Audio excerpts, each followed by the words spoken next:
వచ్చి మీకు 15 మినిట్స్ గాని క్లోజ్ అయితే మాత్రం మీరు పుట్ ఆప్షన్ ప్లాన్ చేసుకోండి అని చెప్పాను.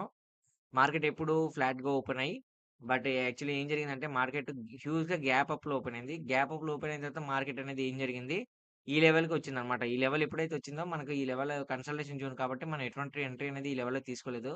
సో, నేను ఎక్కడ ఎంట్రీ తీసుకున్నానో క్లియర్‌గా చెప్తా చూడండి. అందుకే అన్నమాట మనం ప్లాన్ ఆఫ్ యాక్షన్ అనేది మనం ముందు రోజు నైట్ గనక మనం చేసుకొనుంటే మనకు లాస్ అనేది రాదన్నమాట. చాలామంది ఎంట్రీస్ ఇక్కడ ఇచ్చేస్తుంటారు. చూసారా వాళ్ళందరికీ లాస్ వచ్చింది. సో, ఎప్పుడైతే మార్కెట్‌లో ఇక్కడ ఏదైతే స్ట్రాంగ్ రెసిస్టెన్స్ లెవెల్ బ్రేక్‌ఔట్ అయిందో, సో, మన క్లియర్ ఇండికేషన్ ఏంటంటే మార్కెట్ కంప్లీట్‌గా పైకి వెళ్తుందని. దాన్ని బేస్ చేసుకొని ఇక్కడ నేను కాల్ ఆప్షన్ ప్లాన్ చేసుకున్నాను. సక్సెస్‌ఫుల్‌గా అయితే సక్సెస్‌ఫుల్‌గా అయితే క్యాప్చర్ చేసుకున్నాను నా ప్రాఫిట్ అనేది.